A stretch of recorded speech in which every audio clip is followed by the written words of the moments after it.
Hello, I'm Dennis Pervinsky, and welcome to Grandpa Dennis's kitchen. Normally I do wood turning, but I'm also doing some cooking. What are these ingredients for? An onion, cabbage, carrots. What is that for? Well, let me tell you, we're going to be making sauerkraut. Now, this is not the only cabbage I'm going to use. I've got 8 like this. They're going to have to fill this huge pot. So, I'm going to go over the ingredients that we're going to use. Then, I'm going to go over all of the utensils we're using. Stay with me. The first thing is fresh carrots. These are really nice. We're going to be using a lot of those, pounds and pounds of them. 8 of these, maybe a little more, maybe a little less. Onions, we've got a whole bag of onions. Those are the major ingredients for the sauerkraut. Now for the spices. We're going to be scattering in some pickling spices. I'm going to peel these little garlics and crush them and put them in. We're also going to be scattering in caraway seed.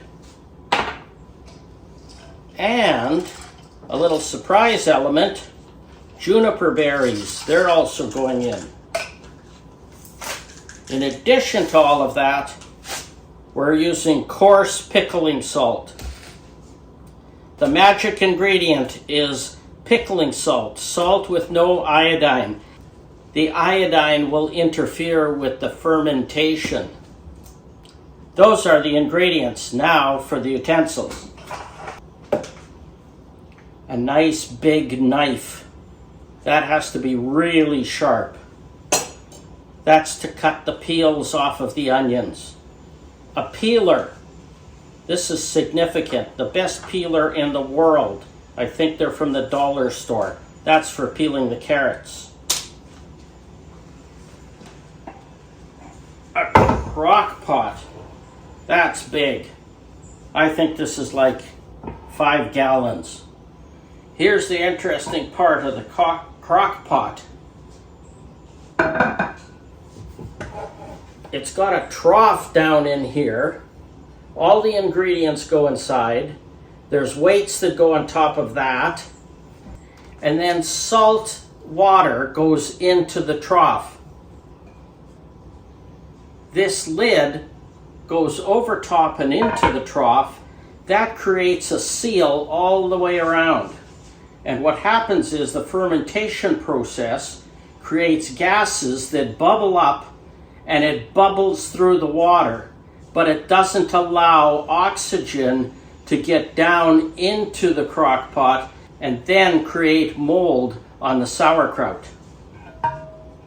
These are fairly expensive. They come in several sizes. You can use, however, simple jars or a small crock pot. This is the container I'll be using to put all the ingredients and to mix it all up so it's evenly mixed.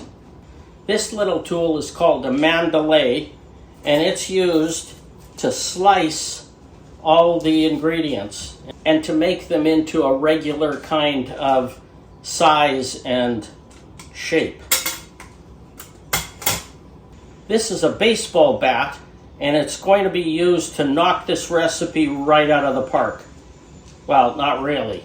It's going to be used to pound in the sauerkraut into the crock pot to force it down, and when I'm forcing it down, what I'm doing is I'm pounding it, and it creates juices coming out of the cabbage, and the juices will then flow throughout everything, and this packs it nicely into the crock pot, and that amplifies and helps the fermentation process.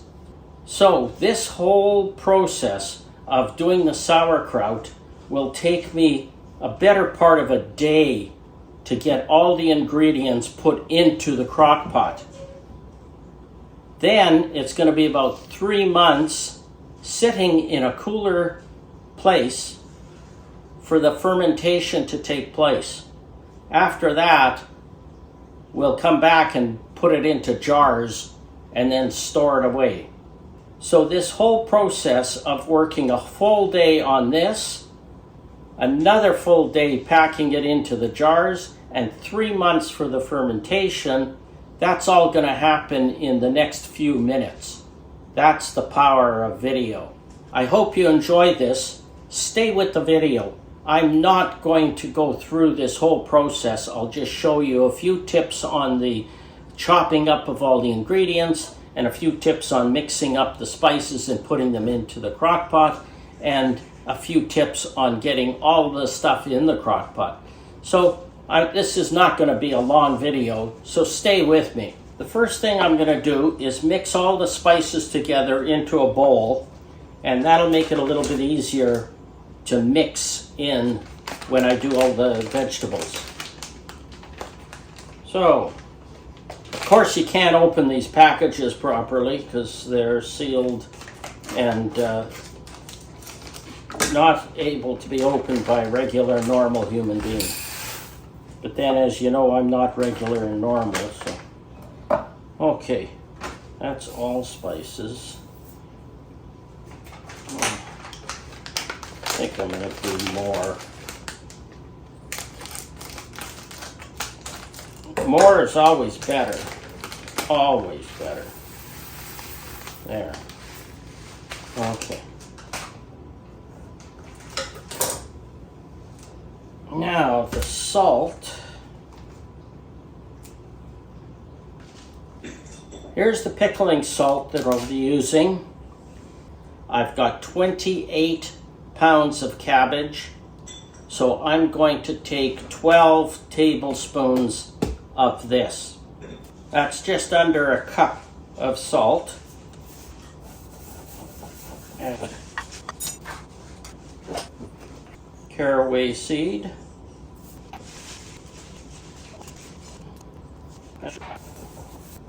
I put in 1 container plus a little bit more. That goes in there. My recipe calls for approximately 6 juniper berries for every pound of cabbage. So I've got 28 pounds, 28 times 6, 168 berries, and this is a close proximity to that. Now, last thing is to peel the garlic. First thing, take the stem off. That's why we need a super sharp knife. Take the bottom off. And wow, this is garlic. Whew. We will not have any vampires coming to the house tonight.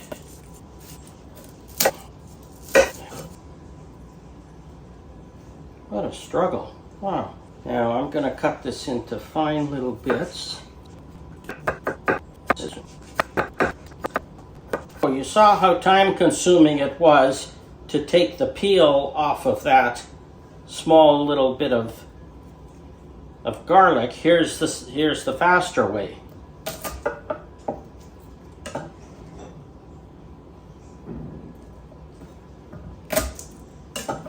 Oh, that's pretty slick. This is called a professional mixer here. A very expensive machine. Now my cutting board is well seasoned for anything I prepare on there. Yahoo! So that's it for those ingredients. Now we have to prepare the veggies to get them chopped up. Get that. Save these pieces because you're going to put them over top of the mixture when it's done.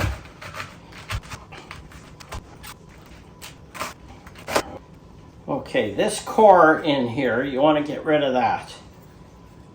So the simple way is just go in on an angle, in on an angle, And most of that is gone. We don't want that. Oh, for this machine.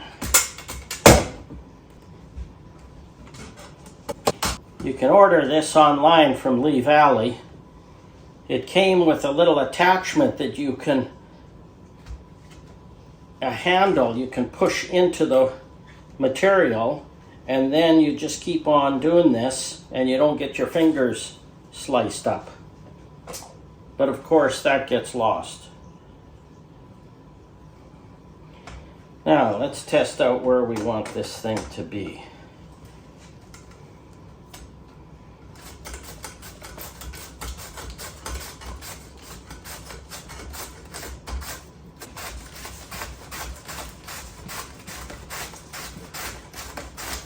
I could have cut this into quarters and then done each quarter, but when you get to the very end here, that's hard to do without slicing your fingers up. And if it were a quarter, you would have a little piece at the end that's hard to do, and the other quarter, a piece at the end that's hard to do. But if you do it in halves, you've only got the one piece at the end that's hard to do. I've got my pail, my container, at my feet down here, so I just have to scrape everything off into it. Now that's getting too close to my fingers. So, there. I'll put this over here and get the trusty knife out. That's one down. 7 more to go. Now, I've got this in here now. Rather than do all of the cabbage in at once, I'm going to do some carrots and then some onions, and I can mix it up. And that'll give me a better opportunity for mixing. And when I'm done that, I'll put that batch into another plastic bin like this, and then use this bin for another one and keep the process going. That way I don't have a bin full of cabbage trying to get that all mixed up. So here's all the onions. And I can't tell you how many to use in this. Probably going to be using most of this. But we'll just play it by ear as I'm mixing it in, making sure that the onion is distributed, and just keep going until I'm done. Onions give off a real strong flume. Aroma. What? Aroma. Onions give a real strong aroma, and it does bother some people. All people, and makes their eyes water significantly. And there's tricks to avoid that.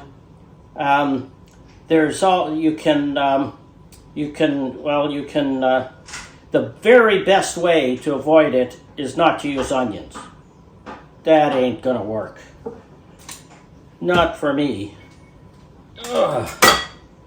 Onions are like garlic, you have to have them.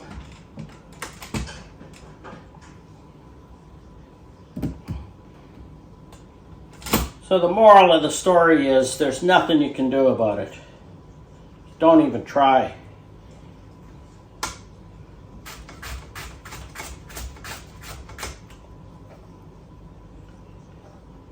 That's nice and thin. That's good.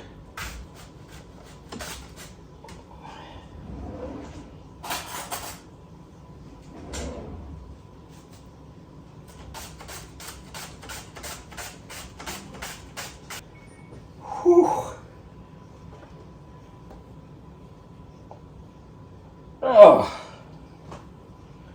Okay. Now for some carrots. Fancy dancy peeler.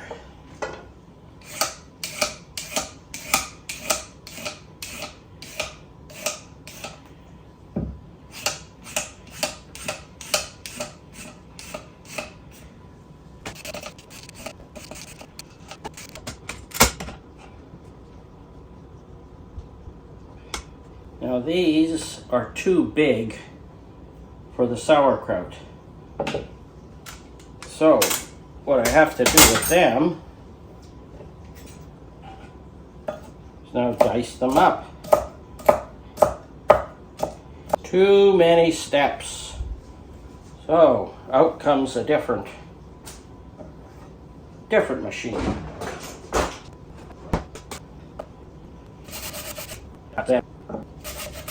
Now one of the tricks I use for this is, you notice when you get to the very end, again, you don't want to get your fingers all sliced up, so you have a little bit left over. If you do it this way, with the large piece at the top, the piece that's left over is going to be a lot. So I do it this way so the piece left over is small.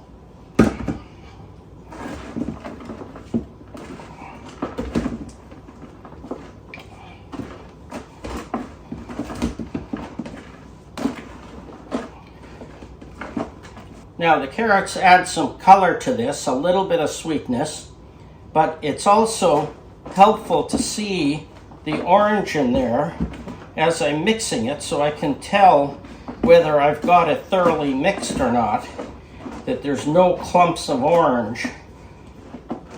And if I can do that, I probably won't have any clumps of onion as well. Now I've got to make sure I get this evenly parted amongst all of that. One of these, which is 1/3 of a cup. There. Okay, that's the first head. Okay, the bin is half full of all the veggies. I'm going to put it in there. I don't know if I'm going to need more or if there will be too much, but we'll see. I'm going to put a little bit at a time in here and then tamp it down.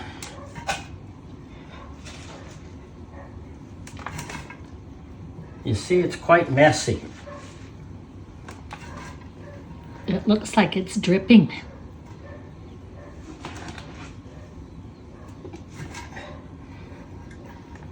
The mixture is already moist. That's the salt. Now I tamp it down.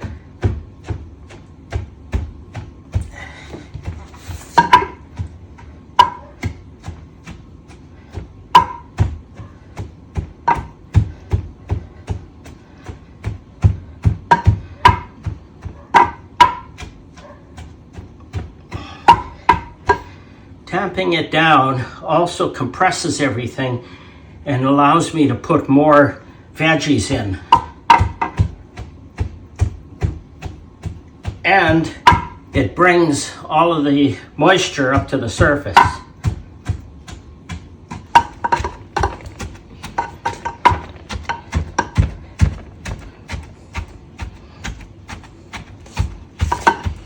It's hard. Not for the faint of heart, is it? So, time someone gives you a jar of homemade sauerkraut, you better be thankful, because this is almost too much work.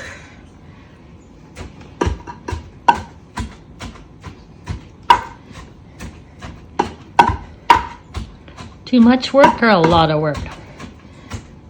A lot of too much work. Whew.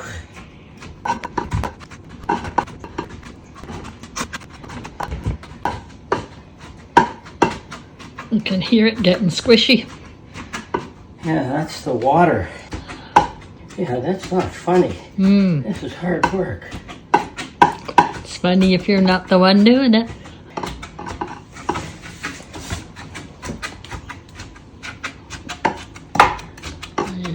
Will you be going right till it's full up?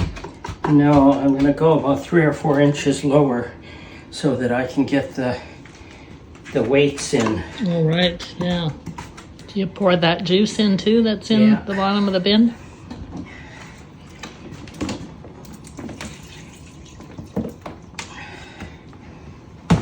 It's a total of 8 heads of cabbage. They weren't huge, but they were big enough. And I've got it about 2 or 3 inches below the rim here. And I'm going to put now a few layers of cabbage leaves on top, just to cover it. And that's going to help in the process, I hope. And your weights go on top of that? And the weights go on top of this. Here are the weights. And it's a little tricky getting them in.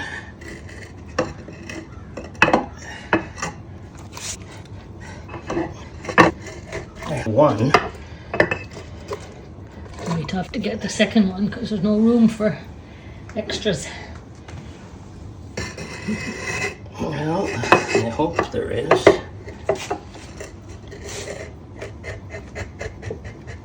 Don't break. There. Wow, that was a tight fit. Boy, I couldn't have got more veggies in there, that's for sure. Now, the ideal is to have those weights covered with the brine, and they are covered. Now, just to be sure, I'm going to get some water, boil it, and put the salt in it, the salt without the iodine, and fill it up a little bit more. And then I'll clean up these edges, make sure there's no bits in there, and Because you don't want the bits to plug up the little drainage holes, or? no, there's no drainage holes in No there, drainage but holes in there. what I Okay. want to do is make sure I've got a nice seal in there of water. When the lid goes down, no air can get inside, but the gases can expand outward. Whew. Okay. That's it. Then I move this into our spare bedroom and hope that we don't get anybody coming over in the next 3 months, And that is fine. because it does have a nice fermenting odor to it that most people would say is very pleasant. And is there an issue? Like, are you putting it in there because it's a nice hot room? Well, it's hot now, and then it'll cool down a little bit as the weeks go by, and that'll keep the fermentation from not going too quickly, and for it to sort of percolate. What's the ideal temperature? I think it's like 15 Celsius or Fahrenheit? Celsius. Yeah, 15 Celsius. So it's actually better that it's cool, right? You don't want it in a hot room. You want it Not in a too nice, hot. cool room. But if it's too cool, it won't ferment. Right. Okay, so we can shut that off now. Here's the aftermath. The floor is extremely messy. And here's the cupboard, the counter, where all the work took place. Now, I pride myself on being the man in the family and the guy with the pants. So I said to my wife, I cooked it, you clean it. When I regained consciousness, I made an executive decision that I should clean up the kitchen. So that's my next job. This is what the crock looks like after 3 months in the spare bedroom. After 2 or 3 weeks, you could start hearing the bubbles coming out of that water trough. When they bubble up, they leave salt deposits that run down the side of the crock. I've cleaned up the pot. What you saw there was all of the salt residues. And I took the salt water out of the trough and tried to wash off as much of the pot as I could. Now I'm going to lift this up onto another container at a different height so that I could get in there without kneeling down. Okay, now I have to get these weights out of here. Look at that. Marvelous.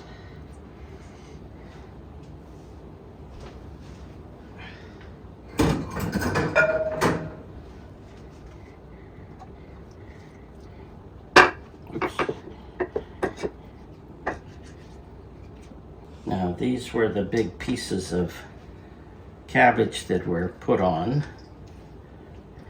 at the end.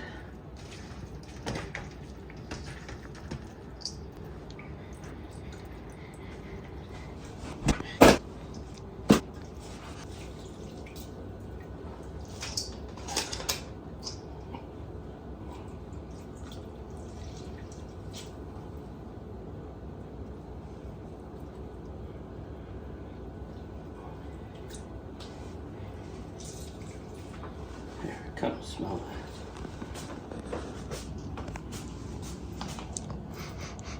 that. Smells good. Got a nice little spicy zing to it too.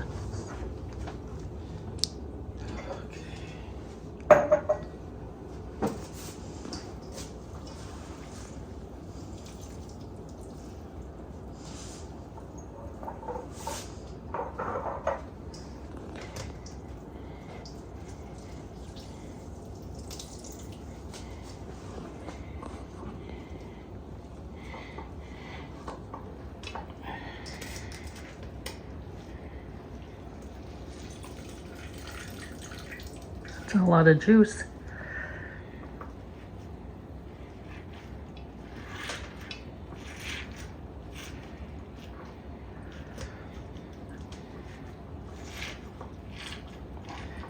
Now I pack this down as hard as I can. Leave about a little over 1/2 inch at the top. Have it nicely packed in. And then I'm going to use sunflower oil, and I'll pour a 1/2 inch or so of sunflower oil, maybe 1/4 inch on the top. Then put the lid on, tighten it up, wash the outside of the jar, dry that off, store it.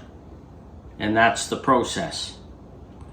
The reason for the oil is that I want to seal the sauerkraut so that oxygen and air doesn't get inside and start spoiling and molding. So that gives a protective layer on top. And then when it comes to consuming it, you can put the whole thing into the frying pan, or you can skim off the top 1/2 inch layer or so that'll have the oil in it.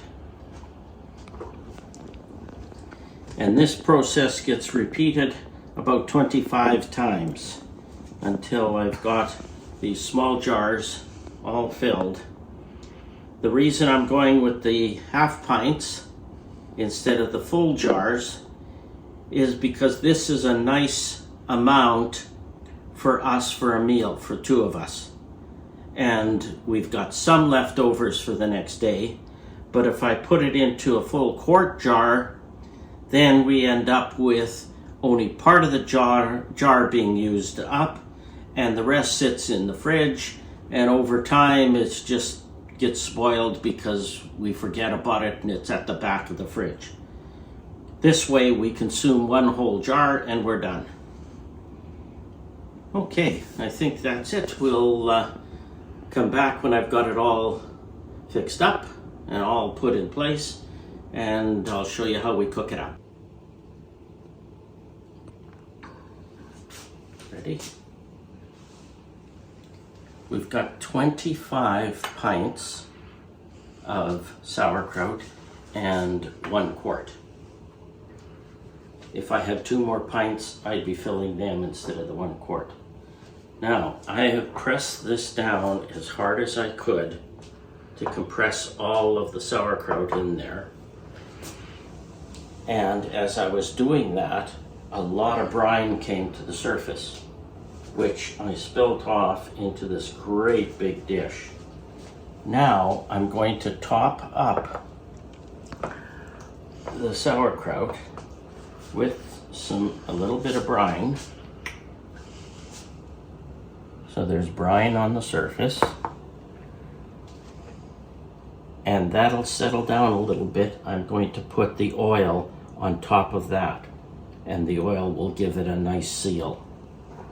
So it doesn't take much,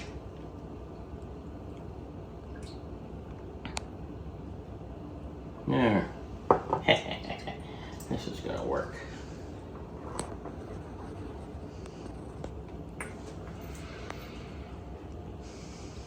Now, as you can see, this is a pretty messy kind of process. Well, the whole thing was messy from the beginning. As you know from the beginning part of this video, the negotiations for cleaning up this did not go very well for me. So I have this time hired a lawyer, a negotiating lawyer, for the cleanup. And I'll let you know how that turns out.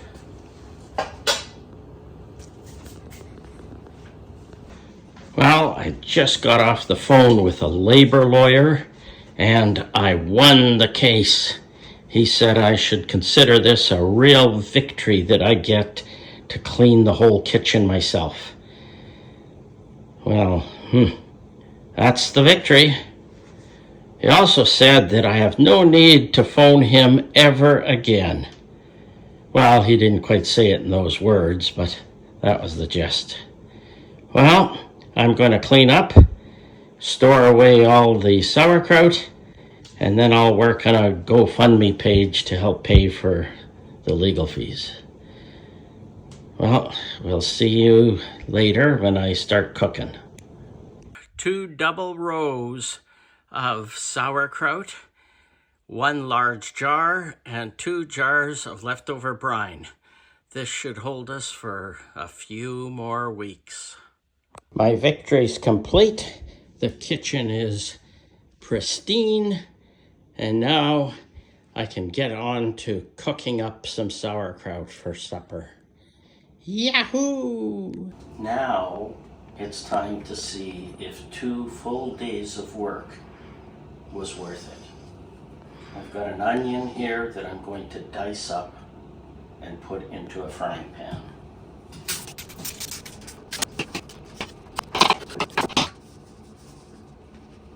Now I've got a big glob of butter in the frying pan. Turn it on high to get it going.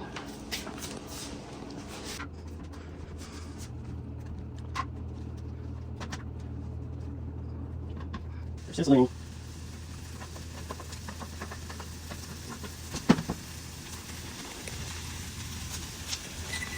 Bring it down to medium heat. These soften up.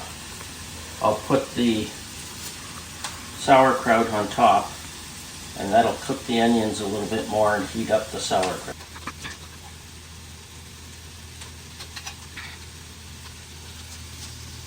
This has some of the sunflower oil on it. I'm going to spill that off. I just did this a few hours ago. I shouldn't have put it in.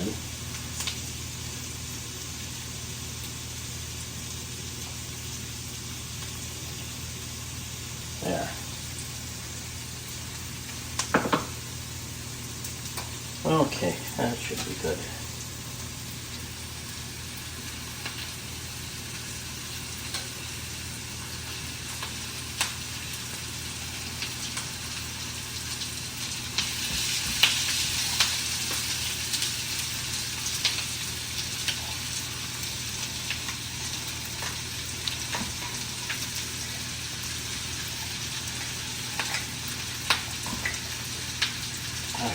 Well, you sure got a lot out of that little pint jar.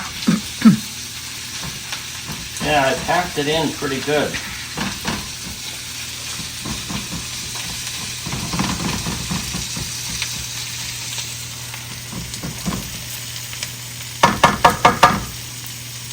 Normally I'd be putting salt and pepper on this, but I think this is pretty salty. And I did make a mistake. I should have taken this and rinsed it in water to get rid of some of the salt, because I think it is a little too salty. But let's see how it turns out. We can always wash it out and try and get the salt out with either wine or beer or whiskey. And you do that in your mouth.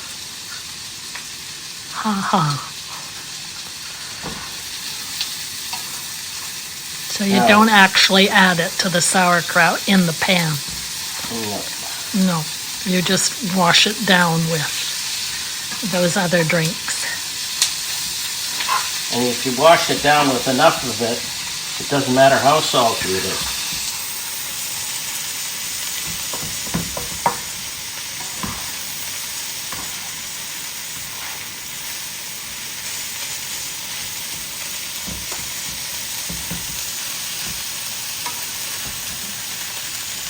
I see some peppercorns in there.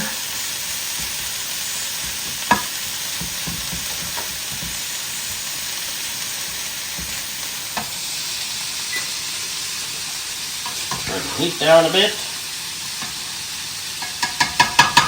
Make a little bit more mess. How's it taste? Hey, that's good.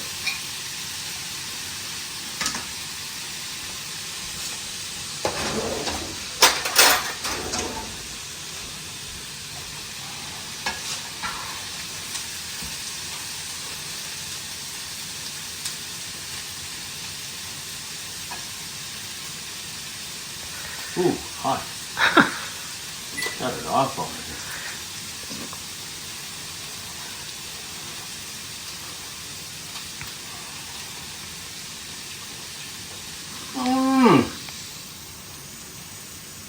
That's illegal. Wow. Is that ever good? You want it just to get a little bit brown. Like it's near burning, but not burning.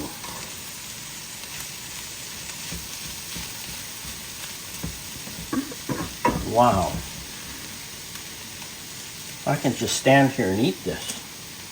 Of course, it's too hot for me.